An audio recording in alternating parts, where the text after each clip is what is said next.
Hello foodies, Aravind Sampath here. கீரையே சாப்பிடாத உங்களோட குழந்தைகளுக்கு கீரையோட முழு சத்துக்களும் கிடைச்ச மாதிரியே இருக்கும். அட் த சேம் டைம் அவங்களுக்கு ஈவினிங் டைம்ல ஹெல்த்தியான ஒரு ஸ்நாக் கொடுத்த மாதிரியே இருக்கும். இது கீரை பக்கோடா எப்படி பண்ணலாம் அப்படின்னு பார்க்கலாம் வாங்க. ஒரு சுத்தமான பவுல்ல முருங்கைக்கீரையை நல்லா வாஷ் பண்ணிட்டு எடுத்து வச்சுக்கோங்க. அதுக்கப்புறமா இது கூடவே 1/4 கிலோ வெங்காயங்களை நீட்டு வாக்கில் கட் பண்ணி சேர்த்திருக்கேன்.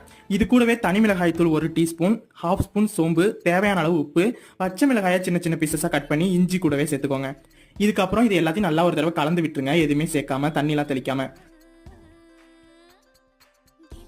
ஃபைனலா நம்ம இதுல கடலை மாவு ஒரு 200 கிராம் நான் இதுல ஆட் பண்ணி நல்லா வெறும் கையாலே பிசைஞ்சு விட்டுட்டு அதுக்கப்புறமா நம்ம கொஞ்சம் கொஞ்சமா தண்ணி தெளிச்சு இந்த மாதிரி ஒரு மாவு கன்சிஸ்டன்சிக்கு பக்கடா போற அளவுக்கு எடுத்து வச்சுக்கோங்க. இப்போ ஆயில் நல்லா சூடானதும் இதை சின்ன சின்ன பீசஸா தூவி விட்டு நல்லா பொன்னிறமாகற வரைக்கும் இதை நல்லா பொரிச்சு எடுத்துக்கோங்க.